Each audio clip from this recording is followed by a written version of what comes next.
ዛሬ እንደዚህ ልባርካችሁ።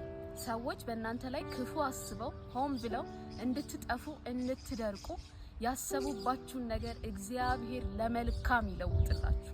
እርግማናቸውን ክፉ ምኞታቸውን ሁሉ በበረከት እግዚአብሔር ይቀይርላችሁ። ዘፍጥረት ምዕራፍ 50 ቁጥር 20 ላይ የእግዚአብሔር ቃል ሲናገር ዮሴፍ ወንድሞቹ ያንን ሁሉ ክፉ ነገር ካደረጉበት በኋላ በደረሰባቸው ታላቅ ረሃብ ምክንያት ወደ ግብጽ እህልን ሊፈልጉ እንደሄዱ የእግዚአብሔር ቃል ይናገራል። በሄዱበት ጊዜ ግን ዮሴፍ እንዲሞት አስበው እንዲጠፋ አስበው ሸጠውት ነበር።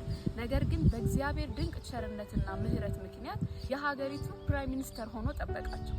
ሲያገኛቸው ግን የተናገራቸው አንድ ነገር ነበር። ቁጥር 20 ላይ እንዲህ ብሎ ተናገራቸው፣ እናንተ ክፉ አስባችሁ ይህንን አደረጋችሁብኝ፣ እግዚአብሔር ግን ሕዝብ እንዲድን ብሎ ለመልካም አደረገው፣ ለመልካም አሰበው ብሎ የእግዚአብሔር ቃል ይናገራል። እንደዚህ ልባርካችሁ። ዛሬ ሰዎች በእናንተ ላይ ክፉ አስበው ክፉ አውጠንጥነው ያደረጉባችሁን ነገር ሁሉ እግዚአብሔር በመልካም አስቦ ይለውጥላችሁ።